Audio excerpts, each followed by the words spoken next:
नमस्ते। आदरणीय बाबा जी को स्मरण करते हुए एक बार पुनः आप सबके सामने अभिभावक विद्यालय के विषयवार प्रस्तुति के क्रम में मैं सुचित्रा श्रीवास्तव आप सबके सामने गणित विषय को लेकर के बाबा जी से क्या मार्गदर्शन मिला एवं गणित विषय को लेकर बाबा जी ने क्या क्या ध्यानाकर्षण करवाया और हम विद्यालय में इसको कैसे लेकर चल रहे हैं, क्या क्या शोध हुए, है ना, और बच्चों में कैसे प्रयोग किया, क्या देखने को मिला, क्या काम करना शेष बाकी रह गया है। इन सब बातों को लेकर आपके सामने मैं कुछ बात रखूंगी। आगे की क्या संभावना और क्या योजना है, हो सकेगा समय रहने पर उसे भी रखूंगी।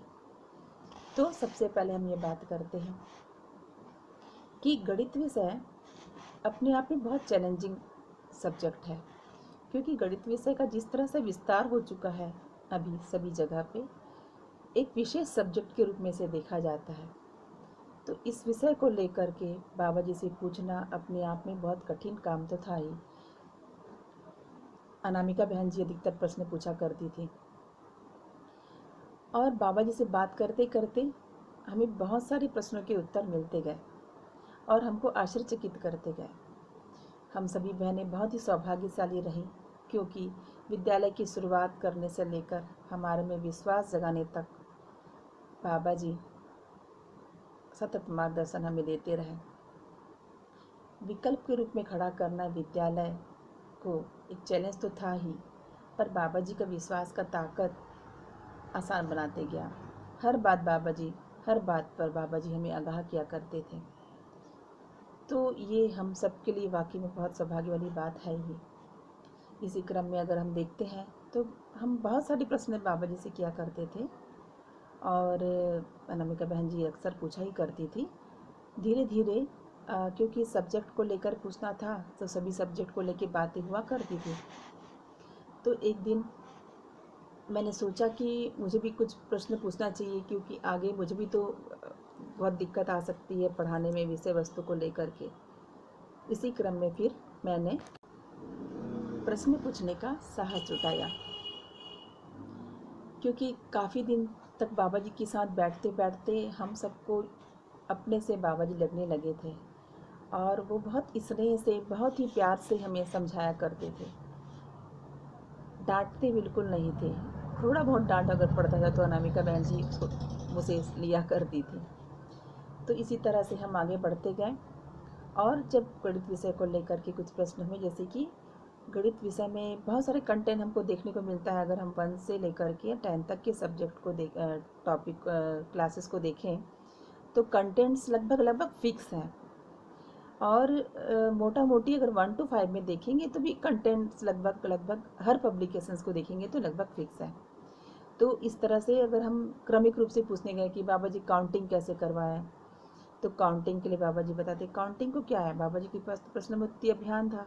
काउंटिंग क्या है, परिवार के लोगों को गिनवाओ, मम्मी जी, पापा जी, दादाजी, इस तरह से, और क्या करवाना है बच्चों को।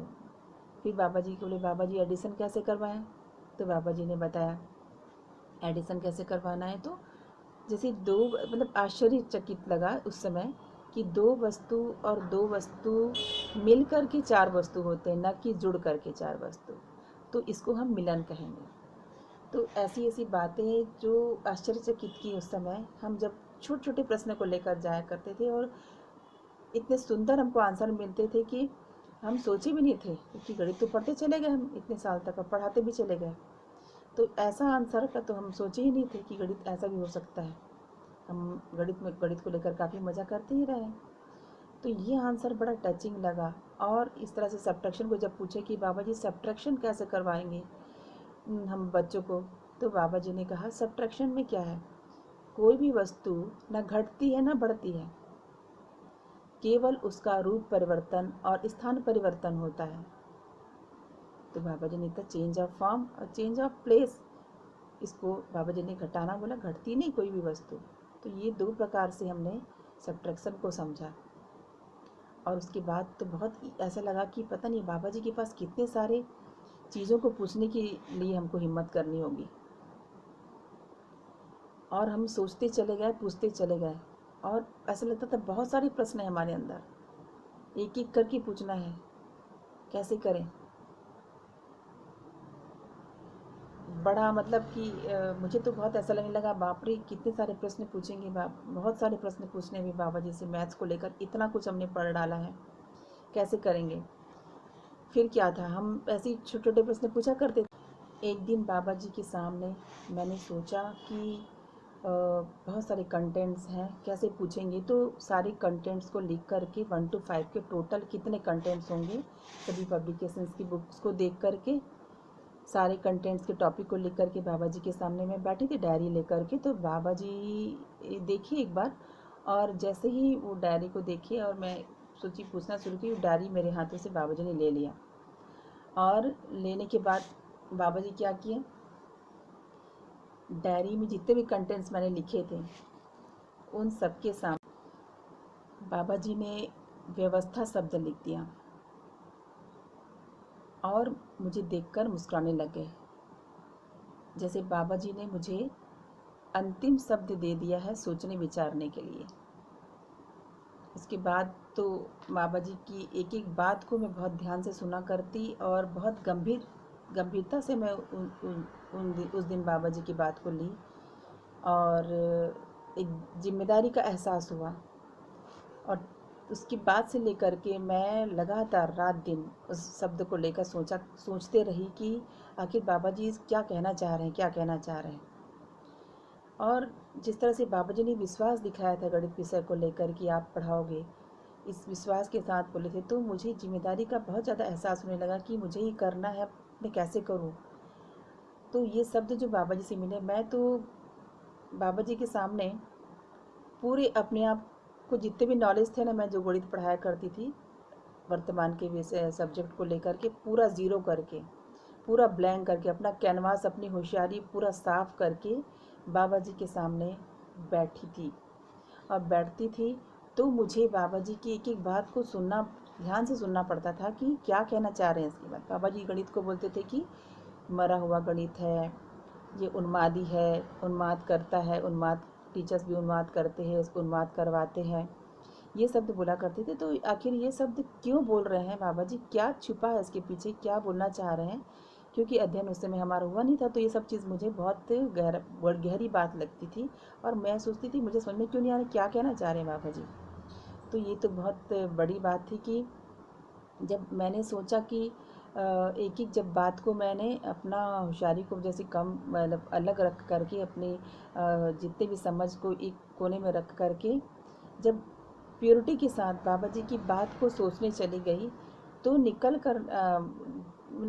कर वो आंसर मिलता था कि क्या कहना चाह रहे हैं, और मुझे बहुत रोमांचित किया करता था।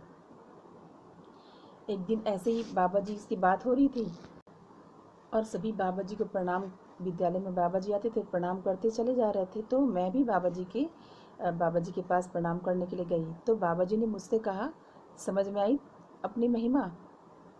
तो सच में मुझे ऐसा लगा जैसे बाबा जी का विश्वास से मैं खड़ी हो गई हूँ, और काफ़ी सोचने विचारने के बाद मुझे लगा कि अब मुझे सच में दिखने लग गया कि क्या कहना चाह रहे हैं। एक एक बात, एक एक चीज़ को हाथ में रख के रात में रख के सोचती थी, विचार में रख के, और उसके आंसर मुझे मिला करते थे कि इस बात से क्या निकल के आएगा आंसर। आखिर जब तक अगर मतलब ये देख पाए कि अगर हम समर्पित होते हैं किसी गुरु के प्रति, या जिसे समझना चाहते हैं, तो समर्पण से कम में समझना होता नहीं है, मुझे समझ में आई बहुत अच्छी तरह से उस दिन बात। और एक एक बात बाबा जी जो कहें, वो एक एक चीज़ मुझे क्लिक करती गई कि क्या कहना चाह रहे हैं। तो बहुत ही रोमांचक सफ़र रहा बाबा जी के साथ मिला हुआ मार्गदर्शन।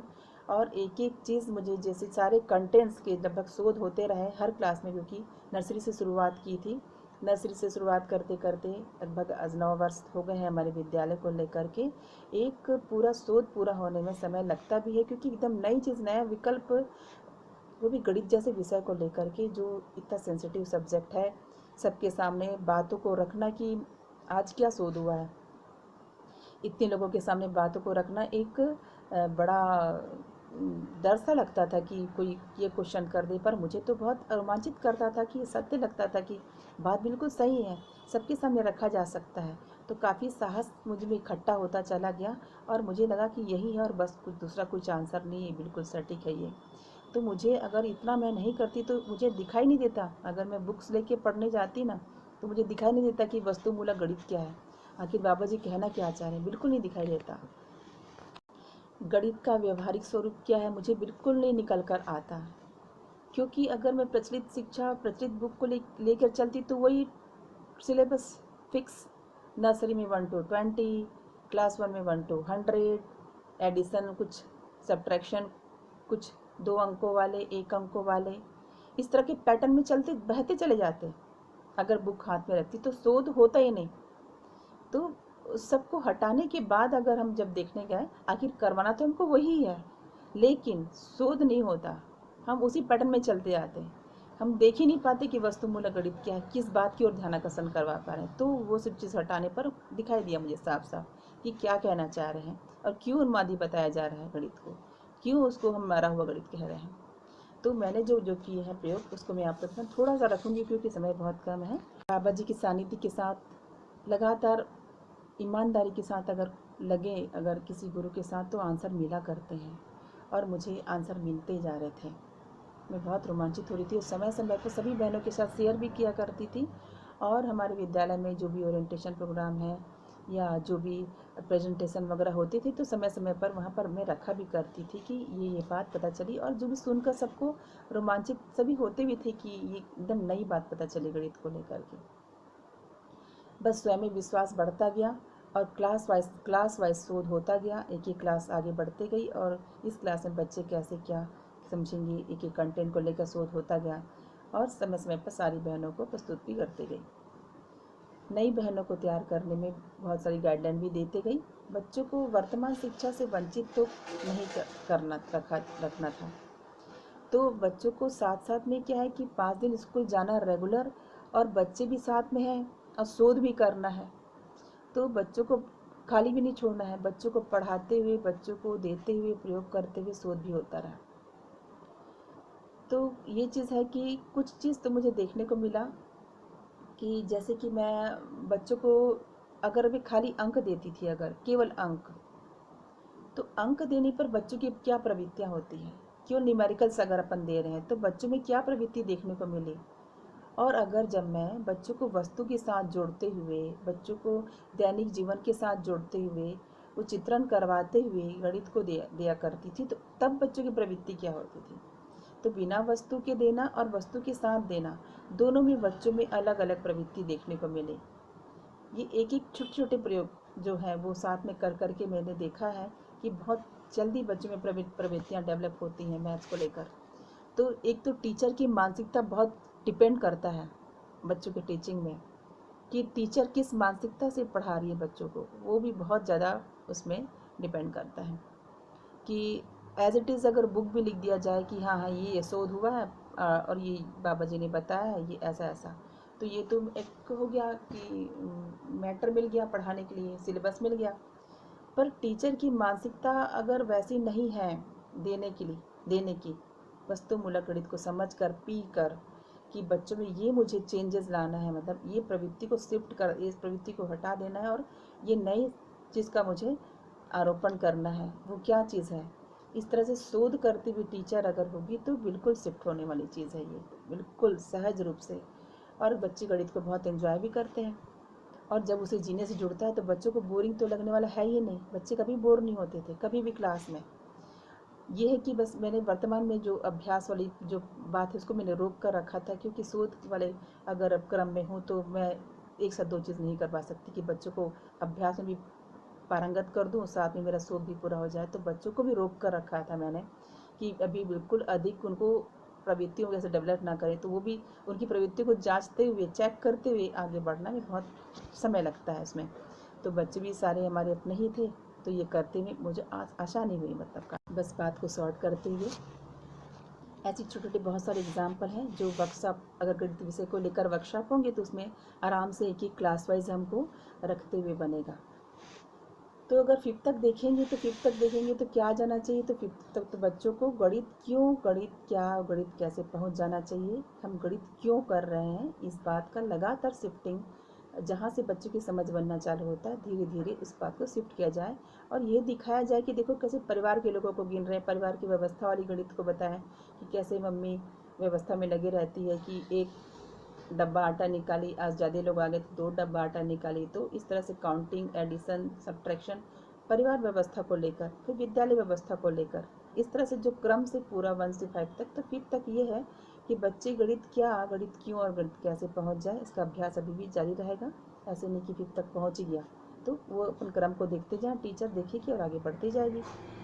सारी संक्रियाएं हैं जो एडिशन, सब्ट्रैक्शन, मल्टीप्लिकेशन, डिवीज़न, उसमें पारंगत होना बहुत अनिवार्य है, उसको भी बिल्कुल साथ में करते जाना है। तर्क लगा पाएँ, तर्क क्षमता का विकास हो, इसके लिए भी हमको गणित बनाना है कि पारिवारिक विधि से, व्यवहारिक विधि से बच्चे उसको कर पाएँ।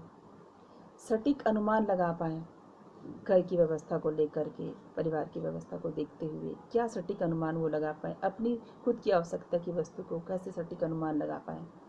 इस सब का अभ्यास विद्यालय में होने की आवश्यकता है और बच्चे बहुत अच्छे से समझते हैं। अगर हम व्यवहारिक एग्जाम्पल देकर समझाते हैं तो बहुत अच्छे से कर पाते हैं। इसमें पारंगत होना 5th तक बहुत ही अनिवार्य है। आगे अगर देखें तो जो नए टीचर हैं, सारे नए शिक्षक बहनें हैं, वो बहुत ही मेहनत कर रही हैं। अभी ऑनलाइन क्लासेस चल रही, सारे शिक्षक जो नए टीचर्स हैं इस साल, सभी लोगों ने ऑनलाइन क्लासेस बहुत अच्छे से चल ही रहा है, अभी सभी बहुत मेहनत कर रही हैं। मेरे साथ गौरी दीदी जी, ज्योति पुराणिक दीदी जी, इन सब भी साथ में गणित पढ़ाया करते थे।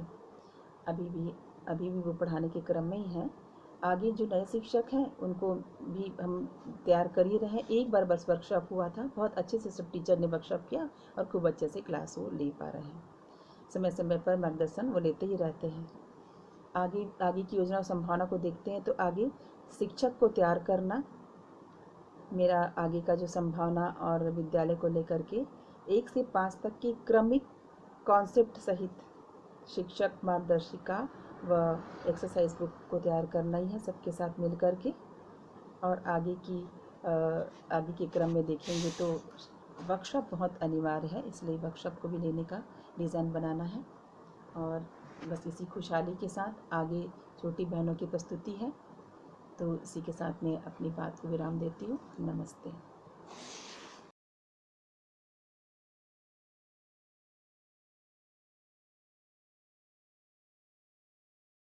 सभी को नमस्ते। परम श्रद्धेय बाबा जी के प्रति कृतज्ञता, अम्बा दीदी जी सहित जीवन विद्या परिवार, गायत्री परिवार, सभी बंधु भगिनी जिन्होंने मेरी जागृति उन्नति में सहायता प्रदान की है, उन सब के प्रति मैं कृतज्ञ हूँ। मैं बचपन से ही निरंतर सुखी कैसे हो इसके लिए शोधरत थी। इसी क्रम में गायत्री परिवार से जुड़ना हुआ और जीवन विद्या मिला और लगा कि यहाँ मेरा शोध पूरा हुआ या पूरा होने की संभावना दिखी।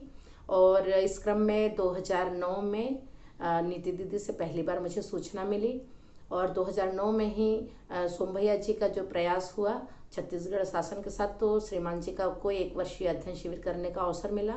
2012 में मुझे अवसर मिला अध्ययन करने का और 12-13 में अध्ययन के बाद शालू दीदी के मोटिवेशन से 2014 से 18 तक अनीता दीदी और सभी के सहयोग से मुझे 5 वर्ष अभिभावक विद्यालय रायपुर में पढ़ाने का जो सौभाग्य मिला, मैं उन सबके प्रति भी कृतज्ञ हूँ। और इसमें इन 5 वर्षों में मैं अपनी उपलब्धि को देखूं तो बहुत सारी उपलब्धियां हैं, पर समय की एक मर्यादा है, तो मैं कुछ 2-4 पॉइंट रख पाऊंगी। तो इसमें सबसे पहले तो ये देखा, चूँकि मैं पिछले 27 सालों से परंपरा में गणित विषय का अध्यापन करा रही हूँ, तो वहाँ पर बच्चों को हम डांट भी देते थे और यहाँ ये था कि बच्चों को स्नेहपूर्वक ही समझाना है। तो शुरुआत में मुझे बहुत दम लगा, लेकिन अब धीरे धीरे वो सहज हो गया और इस रूप में मैं देखती हूँ कि मेरे अंदर धीरता बढ़ी। दूसरा चीज़ ये देखूँ मैं कि जब मैंने क्लास 3 में गणित विषय पढ़ाने की जिम्मेदारी ली, तो तब चूँकि कोई बुक तो थी नहीं, तो इस क्रम में फिर सुचित्रा दीदी के सहयोग, शालू दीदी और ज्योति दीदी के सहयोग से मैंने क्लास 3 की जो एक शिक्षक मार्गदर्शिका बनाई, जिसमें जो मध्यस्थ दर्शन के अनुसार जो गणित की अवधारणाएं को स्पष्ट किया गया है। जो कि बहुत ही उपयोगी साबित हुई।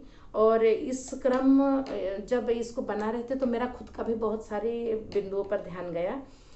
जैसे जब इसमें देखा कि समय चैप्टर को लिखना था, तो उसमें देखा कि क्रिया की अवधि ही काल है। तो इसको भी लेके जब हमने देखे कैसे बच्चों के साथ गतिविधि की कि जैसे हम दोने में अलग अलग दोने में अलग अलग बीजों को लगाया, बोया, और उसमें स्लिप चिपका दी कौन डेट और क्या बीज लगाया। तो बच्चे बहुत खुश होके उसमें आके पानी देना, देखना, तो ये समझ में आया कि कौन सा बीज कितने दिनों में अंकुरित होता है। तो यहाँ बच्चों ने बहुत एंजॉय किया। फिर दूसरा ये देखा कि जब हम कोई भी काम कर रहे हैं तो क्रिया की अवधि तो पूरी हो जाती है, पर उसके पीछे जो प्रयोजन है वो पूरा हो पाता है कि नहीं। तो इसके ऊपर भी जब बच्चों से बहुत डिटेल में चर्चा हुई तो बच्चों का ध्यान गया और उन्होंने दूसरे दिन आके शेयर भी किया। जैसे एक बेटा जी ने कहा कि अध्यापिका जी, जब मैं नहा रहा था तो मेरा ध्यान गया कि मैं नहा तो रहा हूँ, पर इसके पीछे जो प्रयोजन है शरीर स्वच्छता का हुआ कि नहीं, तो मैंने अच्छे से साबुन लगा के नहाया। एक बेटा जी ने कहा कि मैं जब दूध पी रहा था तो मुझे लगा कि दूध का जो प्रयोजन है शरीर पोषण हो तो पूरा हुआ, पर आवर्तन पूरा हो रहा है कि नहीं, तो फिर मैंने ग्लास को धो के रखा। फिर एक बेटा जी ने कहा कि आपने कहा था कि व्यवहार में भी आवर्तन की जरूरत है, तो जब मेरे को मम्मी जी ने पापा जी को बुलाने भिजवाए थे तो मैं गई, और पापा जी ने कहा 20 मिनट बाद आऊँगा बेटा जी, तो मैंने आके वापस मम्मी जी को बताया कि पापा जी 20 मिनट बाद आएंगे। तो इस तरह से आवर्तन पूरा हुआ, और जब ऐसा एक निश्चितता होती है तो हम बहुत सहज होते और काम आसानी से कर पाते हैं। तो यहाँ पर भी ध्यान गया। फिर एक चीज़ और ये देखी कि गणित में जो हमारा उद्देश्य होता है कि बच्चों का अवलोकन क्षमता है, तर्क क्षमता है, अनुमान क्षमता है, ये बढ़े। तो इसमें ये देख पाई कि जैसे नक्शा वाली बात थी, तो नक्शा वाला चैप्टर में जब बच्चों को लैंडमार्क और ये सारी चीज़ें बताई, इसकी क्या उपयोगिता है, भाई मान लो आपके पेरेंट्स कोई आते हैं, दादाजी कोई आते हैं, तो आप रास्ता बता पाओ। तो फिर ये कहा कि बेटा जी, जब आप यहाँ विद्यालय से घर जाओगे तो आप इसका नक्शा बनाओगे। और मैं इतनी गदगद हो गई जब मैंने देखा, बच्ची जब आई अगले दिन तो वो जब नक्शा बना के लाई तो रास्ते में जो तेलीबांधा का तालाब पड़ता है उसमें एक तिरंगा झंडा भी है, तो उसने उसका भी बनाया। और साथ ही हॉस्पिटल था तो उसका भी। तो ये लगा कि हम जितना सोचते बच्चा उससे ज़्यादा करता है, हमारे सोच से ज़्यादा। इसी तरह से एनसीईआरटी में जो था कि जो लर्निंग आउटकम वाली बात है, तो इसमें बच्चे प्रश्न बनाए। तो मैंने ये भी प्रयोग जब किया कि बच्चों को कहा कुछ प्रश्न मैं बना के बताई, और फिर कहा बेटा जी अब आप बनाना प्रश्न। तो बच्चों ने जब प्रश्न बना के लाए तो जितना मैंने सोची नहीं थी उससे ज़्यादा बच्चे अच्छा बना के लाए। और उसमें एक चीज़ यहाँ ध्यान गया कि जो अछूती और हिंगना के बच्चे थे उन्होंने जो प्रश्न बना के लाए थे जोड़ने, घटाने, गुना भाग के, वो कृषि गौपालन से जुड़े हुए थे। वहीं जो रायपुर के बच्चे थे उन्होंने दुकान के, मॉल के, कार के, मोबाइल के, इनके प्रश्न बनाए। तो ये समझ में आया कि बच्चा जब विद्यालय आता है तो बच्चे के साथ उनका सांस्कृतिक, सामाजिक संदर्भ भी साथ आता है। और आज्ञा पालन के क्रम में देखा कि हम लोग जब आज्ञा पालन बच्चा कब करेगा, जब परिवार में स्वावलंबन का कोई डिज़ाइन हो और समाज में शिक्षा और व्यवस्था के मॉडल हो। यहाँ मेरा ध्यान गया। तो ये समझ में आया फिर कि और एक बात ये भी ध्यान गई कि हमारा आचरण ही ट्रांसफर होता है बच्चे में, जितना हम जीते वो बच्चों में जाता है। तो फिर खुद पर ध्यान गया कि हमको और पूरे होना है, तो अध्ययन अभ्यास पर ध्यान गया। तो इस क्रम में अब पिछले 1.5 साल से मैं विद्यालय नहीं जा पा रही हूँ। अब इस दौरान एक छोटा सा प्रयास, बाबा जी के आचरण का सांस्कृतिक, सामाजिक संदर्भ भी साथ आता है। और आज्ञा पालन के क्रम में देखा कि हम लोग जब आज्ञा पालन बच्चा कब करेगा, जब परिवार में स्वावलंबन का कोई डिज़ाइन हो और समाज में शिक्षा और व्यवस्था के मॉडल हो। यहाँ मेरा ध्यान गया। तो ये समझ में आया फिर कि और एक बात ये भी ध्यान गई कि हमारा आचरण ही ट्रांसफर होता है बच्चे में, जितना हम जीते वो बच्चों में जाता है। तो फिर खुद पर ध्यान गया कि हमको और पूरे होना है, तो अध्ययन अभ्यास पर ध्यान गया। तो इस क्रम में अब पिछले 1.5 साल से मैं विद्यालय नहीं जा पा रही हूँ। अब इस दौरान एक छोटा सा प्रयास, बाबा जी के आचरण का अनुसरण करते हुए शिक्षा और व्यवस्था के एक छोटे से मॉडल के रूप में 30 परिवार मिलकर एक छोटा सा प्रयास उत्सव पारा के रूप में कर रहे हैं, जहाँ पर जितना हो पा रहा है हमारे परिवार की जो भी भूमिका हो पा रही है शिक्षा को लेकर और कैसे 5 आयामों को लेकर हम भागीदारी कर सकते हैं, एक छोटा सा प्रयास कर पा रहे हैं। तो इस तरह से देखा जाए। और जो पैटर्न चैप्टर जब पढ़ा रही थी तो उसमें भी देखा कि बच्चे खुद बताए कि देखो दीवार में पैटर्न है, झूले में पैटर्न है, पेड़ की पत्तियों में पैटर्न है। तो मैंने देखा कि बच्चा गणित को बहुत एंजॉय करके समझ पा रहे थे। एक चीज़ और देखिए, अभी क्या होता है बच्चे जब करते हैं ना, तो यदि जल्दी सवाल बना लेते तो विशेषता में चले जाते हैं। तो यहाँ का बेटा यदि आपका बन गया तो भाई जी को सहयोग कर दो, और तो उसमें फिर एक सामान्यकरण वाली बात हुई, श्रेष्ठता वाली बात हुई, आपको कुछ नहीं आ रहा तो आप पूछ लो। और एक चीज़ ये ध्यान और दिलाए कि देखो बेटा, जीवन में सब जगह गणित हो रहा है। मम्मी जी देखो हर पल गणित कर रही है, मतलब किचन में हर जगह, क्या बढ़िया मैनेजमेंट है मम्मी जी का। तो अब बच्चों का ध्यान जाने लगा कि यदि हम जल्दी कर ले रहे तो हम कोई विशेष काम नहीं कर रहे हैं, सामान्य बात है। और हर व्यक्ति हर पल कर ही रहा, और मम्मी जी तो हमारी कितना बढ़िया से कर पा रही। तो इस तरह से मैं देखूँ तो मेरे बहुत उत्सवित करने वाले पल थे बच्चों के साथ, और बहुत मज़ा भी आया, मुझे बहुत आनंद आया, बहुत तृप्ति भी मिली। और जहाँ कम थी मैं देख पाई कि मैं पूरी नहीं हूँ, अधूरी हूँ, तो मुझे अध्ययन अभ्यास जरूरी है, तो वो भी कर पाई, तो मेरा बहुत उपलब्धि भरा रहा। और उसके लिए पूरे अभिभावक विद्यालय की बहनों के प्रति भी मैं कृतज्ञ हूँ, अनीता दीदी सहित सभी बहनों की, जिन्होंने मेरी पात्रता योग्यता बढ़ाने में बहुत अच्छी पूरकता निभाई। और इस तरह से मैं बहुत खुश हूँ, और आप सबको बहुत बहुत धन्यवाद। नमस्ते।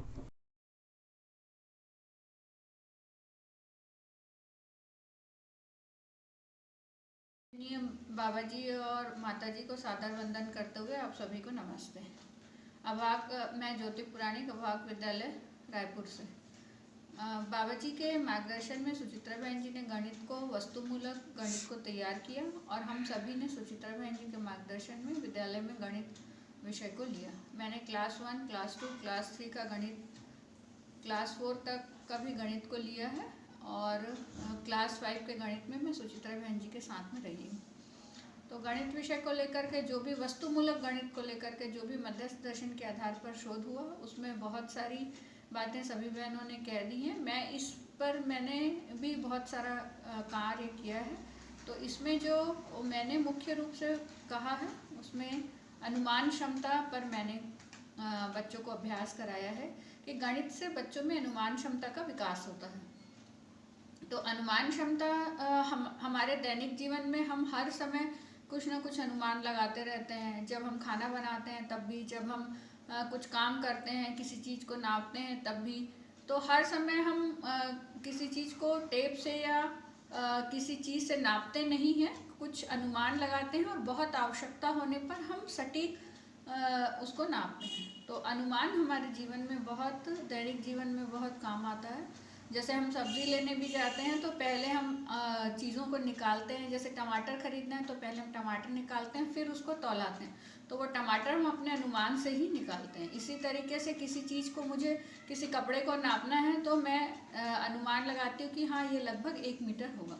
तो बच्चों में अनुमान क्षमता का विकास हो, इससे हम गणित से हम इसको विकसित करते हैं। तो मैंने इसका क्लास में अभ्यास कराया है, और बहुत सारे अभ्यासों से बच्चों में अनुमान क्षमता बढ़ती है। जैसे हम क्लास में क्लासरूम की लंबाई को नापवाते हैं तो पहले अनुमान से पूछते हैं कि कितना होगा, फिर उसको नाप के दिखाते हैं, तो एक बच्चों को सटीक अनुमान लगाना आ जाता है।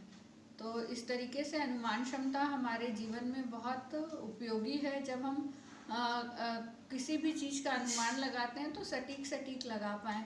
जैसे कोई भी वस्तु रखी है और हम उसको बता पाए कि बिना गिने कि हाँ लगभग ये 20 आलू हैं या 25 आलू हैं या 2 किलो आलू है, तो इस तरीके से हम अनुमान क्षमता को बता पाते हैं। तो वस्तुमूलक गणित में अनुमान क्षमता का विकास ही छोटे बच्चों में कराते हैं। मैंने इसके लिए बहुत सारे अभ्यास कराए हैं। जैसे केजी में नापने के लिए अनुमान, जैसे केजी में हम किसी चीज़ को नापते हैं तो अनुमान से हम बता पाएँ कि ये कितना केजी है। लीटर में हम नापते हैं तो हम बता पाएँ कि ये कितना लीटर है, अनुमान से बता पाएँ। फिर हम बच्चों को नाप के भी दिखाते हैं कि देखिए ये 2 लीटर है, या 1 लीटर पानी है, या 1 लीटर दूध है, तो इसके लिए हमको कितना बड़ा बर्तन लगेगा। इस तरीके से हम बच्चों में अनुमान क्षमता का विकास करते हैं। इसके लिए बहुत सारे अभ्यास क्लास में कराए जाते हैं। तो इस प्रकार मैंने भी बहुत सारे अभ्यास सुचित्रा बहन जी के मार्गदर्शन में क्लास में कराए हैं। तो बच्चों में अनुमान क्षमता का विकास ही करना गणित के माध्यम से, जिससे वो अपने दैनिक जीवन में देख पाएँ, समझ पाएँ, और आगे चल करके अपने जीवन में इसका उपयोग कर पाएँ। धन्यवाद।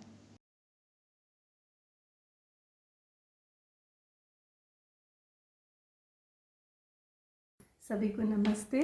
मेरा नाम रेखा है और मैं पिछले 5 सालों से विद्यालय में भागीदारी कर रही हूँ। हिंदी विषय के साथ मैं मैथ्स भी कक्षा 1 और 2 में लेती हूँ। तो अभी मैं आपको गणित विषय कैसे लेती हूँ उसके बारे में कुछ बताना चाहूँगी। तो हम बच्चों से बात करते हैं कि गणित का मतलब क्या है। गणित का मतलब गणना करना, गिनना।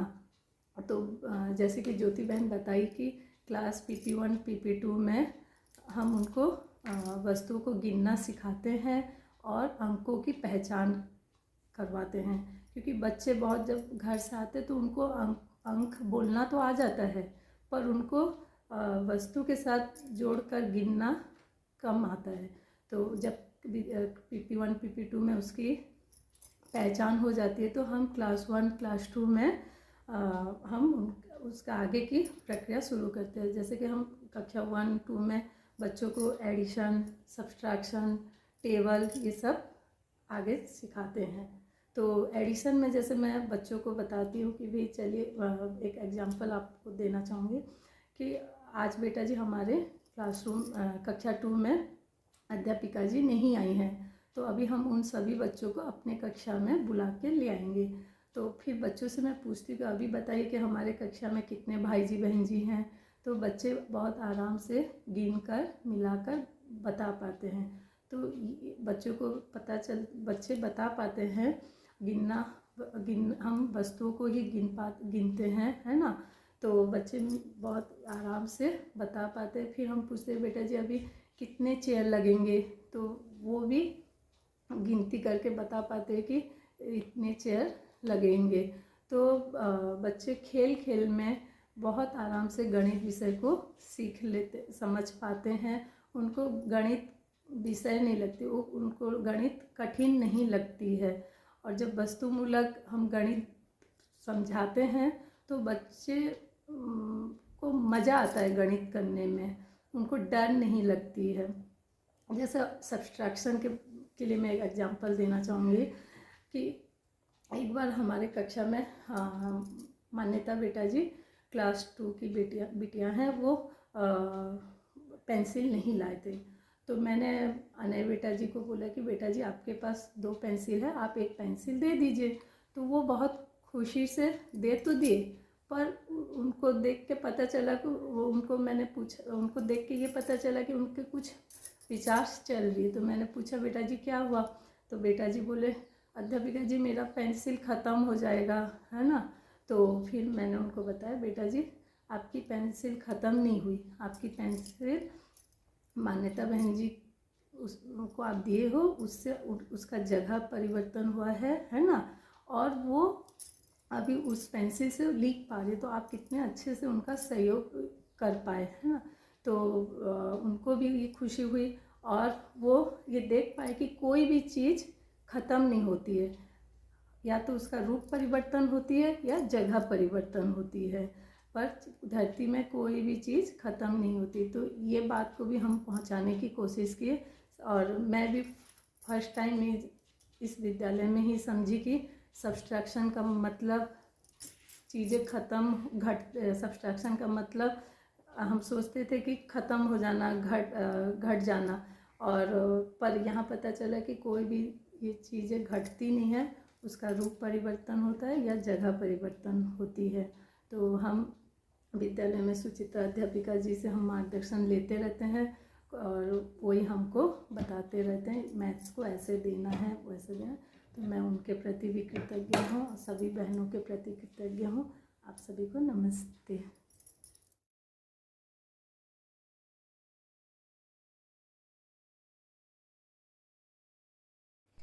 नमस्ते, मैं सविता अग्रवाल आप सभी का अभिनंदन करती हूँ। इस वर्ष विद्यालय में ऑनलाइन क्लासेस के ज़रिए मैं बच्चों को क्लास 3 to 5 के बच्चों को मैथ्स पढ़ाने की जिम्मेदारी पर हूँ। मैं बच्चों की मानसिकता और प्रवृत्ति पर इतना काम तो नहीं करवा रही हूँ, लेकिन उनका स्किल पक्ष मजबूत हो बने रहे इसका अभ्यास करा रही हूँ।